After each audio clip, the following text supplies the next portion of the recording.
খ্যাপা বাবার বাৎসরিক উৎসবকে কেন্দ্র করে মেলাতে ফিতে কেটে শুভ উদ্বোধন করলেন ময়ূরেশ্বর 2 নম্বর ব্লক তৃণমূল কংগ্রেস সভাপতি প্রমোদ রায়। উল্লেখ্য, প্রত্যেক বছরের মতো এবছরেও 10ই মাঘ বীরভূম জেলার ময়ূরেশ্বর 2 নম্বর ব্লকের অন্তর্গত ঐতিহ্যবাহী জমিদারি কুণ্ডলা গ্রামে খ্যাপা বাবার বাৎসরিক উৎসবকে কেন্দ্র করে আজ রাত 7টা নাগাদ ফিতে কেটে মেলার শুভ উদ্বোধন করলেন ময়ূরেশ্বর 2 নম্বর ব্লক তৃণমূল কংগ্রেস সভাপতি প্রমোদ রায়। সঙ্গে ছিলেন জেলা পরিষদ সদস্য অরুণ চ্যাটার্জি, কুণ্ডলা অঞ্চল সভাপতি আশিস মণ্ডল সহ একাধিক নেতৃত্ব। আজ এই উদ্বোধনের পাশাপাশি মেলায় ভিড় জমিয়েছিলেন বহু দূর দূরান্তের মানুষ।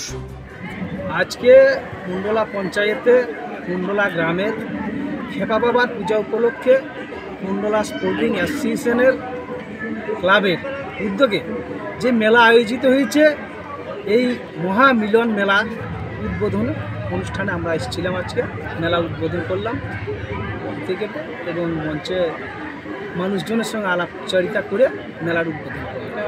মোটামুটি 315 এরকম প্রায় প্রথম থেকে যখন কুণ্ডলা যুবকেরা আসে তারা বিভিন্ন মন্দির প্রতিষ্ঠা করে, সেই সঙ্গে খ্যাপা বাবার মন্দির প্রতিষ্ঠিত হয়। তখন থেকে ছোটোতে মেলা টেলা হতো ওই খ্যাপা বাবার মন্দিরের সামনেই, কাছাকাছি ফাঁকা জায়গায় মন্দিরের পাশে ওই বাদাম ভাজা, পাঁপড় ভাজা, বিভিন্ন দোকান বস্তু, চপ টপ এসব বস্তু, জিলেপি ফিলাপি বিখ্যাত ছিল। এগুলো পড়ে তারপরে এখানকার লোকাল ছেলেরা স্পোর্টস অ্যাসোসিয়েশন এই বছর পাঁচে কত 5 বছর হবে এই মেলাটা শুরু করে। এই দশক পোস্ট থেকে আরম্ভ, এই দশক পোস্টে ফিক্সড ডেট। কতদিনের মেলা হয় এখানে? এই মেলাটা হচ্ছে, এই মেলাটা 4-5 দিন, 4-5 বছর, প্রায় 5 বছর হয়ে যাবে। এটা বোধহয় পঞ্চম। অনেক ডিজিটাল নিউজের সকল দর্শকদের জানাই স্বাগতম।